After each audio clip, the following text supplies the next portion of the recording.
কে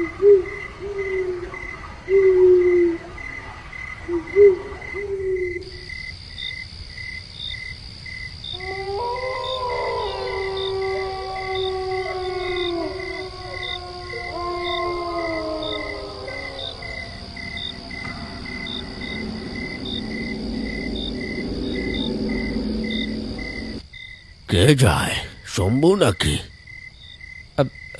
হ্যাঁ দাদু, আমি বাজার থেকে ফিরছি। ফিরছিস তো বুঝলাম, কিন্তু এই রাস্তা দিয়ে কেন?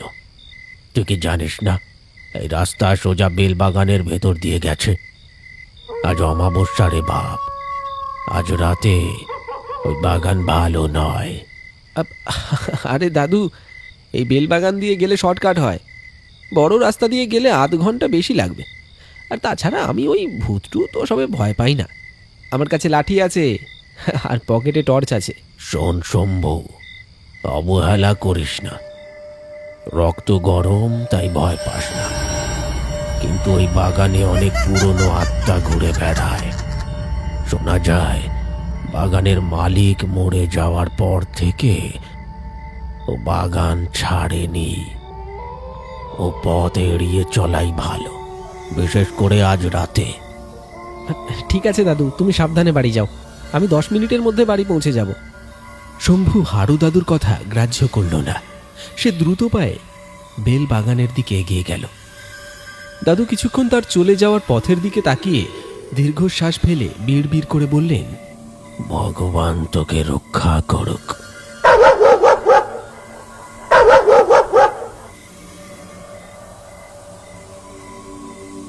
চৈত্র মাসের গুমোট রাত। গ্রামের নাম মালতীপুর। এই গ্রামে বিশাল এক বেল বাগান আছে। বাগানটি যেমন ঘন তেমনি রহস্যময়। গ্রামের জেলেরা যেমন নদীতে মাছ ধরে, তেমনি গ্রামের চাষিরা রাতে অনেক সময় ফল বা শাকসবজি পাহারা দিতে যায়। কিন্তু এই বেল বাগানে কেউ সাহস করে ঢোকে না। গ্রামের মানুষ বলে এই বাগানের গাছগুলো রাতের বেলা বড় অদ্ভুতভাবে নড়ে।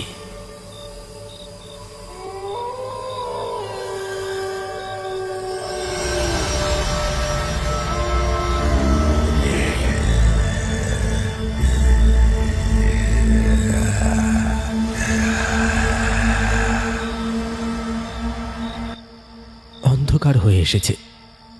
আকাশে এক ফালি চাঁদও নেই। ঘোর অমাবস্যা। শম্ভু হাট থেকে ফিরছে, হাতে একটা কাপড়। শম্ভু হাঁটছে। হঠাৎ তার টর্চের আলো পড়ল একটু দূরে একটা বড় বেল গাছের নিচে। কেউ একজন উবু হয়ে বসে আছে পেছন ফিরে। শম্ভু থমকে দাঁড়ালো। এই যে, কে গো ওখানে? পবন নাকি রে? তুই আবার এখানে কি করছিস? বেল চুরি করছিস নাকি?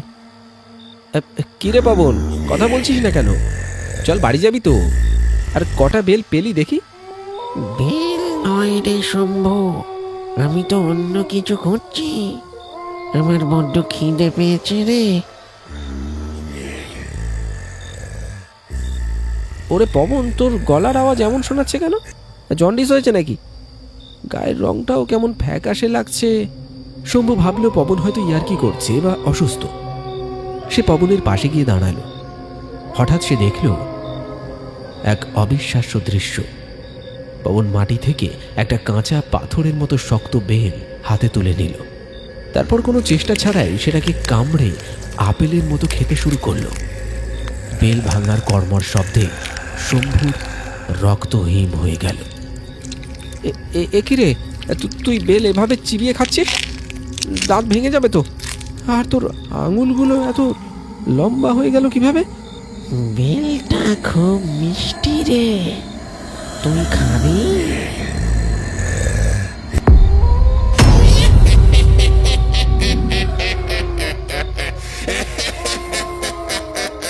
সে হাতের থলে লাঠি সব ফেলে উল্টো দিকে দৌড় দিল।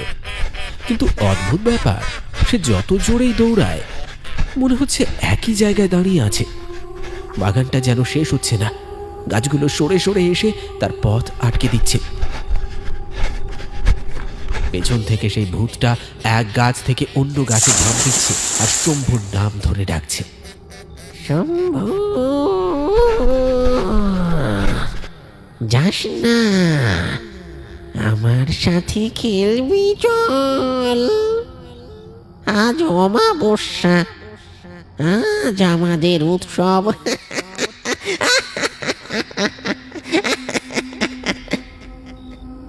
শম্ভু দৌড়াতে দৌড়াতে দেখল চারিদিক থেকে শত শত লাল চোখ তাকে ঘিরে ধরেছে। মনে হচ্ছে পুরো বাগানটাই জীবন্ত হয়ে উঠেছে। হঠাৎ একটা গাছের শিকড়ে পা লেগে শম্ভু হুমড়ি খেয়ে পড়ল একটা গর্তে। তার টর্চটা ছিটকে গিয়ে নিভে গেল। অন্ধকারে সে দেখতে পেল শত শত লাল চোখ তাকে ঘিরে ধরছে।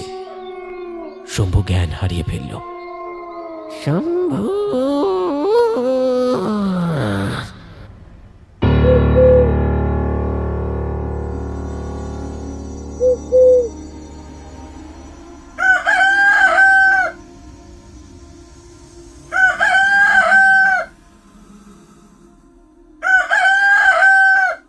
পরদিন ভোরে গ্রামের কাঠুরিয়ারা কাঠ কাটতে গিয়ে শম্ভুকে বাগানের এক কোণায় অজ্ঞান অবস্থায় খুঁজে পায়। তার সারা শরীরে আঁচড়ানোর দাগ। এখন কেমন লাগছে রে শম্ভু? তোকে বলেছিলাম না ও পথে যাস না, আজ অমাবস্যা ছিল। ওই সময় বেলবাগানের আত্মারা খুব শক্তিশালী হয়। দাদু, তুমি ঠিকই বলেছিলে। ওই পবনের রূপ ধরে ওটা কে এসেছিল? পবন কই? পবন তো কাল সারা রাত জ্বরে বিছানায় পড়েছিল রে। ও তো ঘর থেকেই বেরোয়নি। ওটা ছিল বেল দৈত্যী।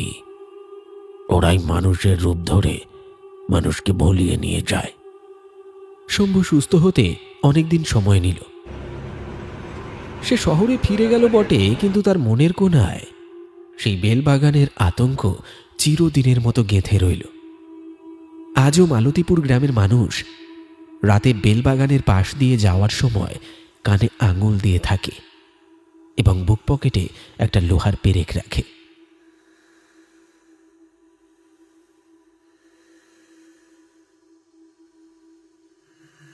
দাদু, কিছু রহস্য বনের আড়ালে থাকাই ভালো।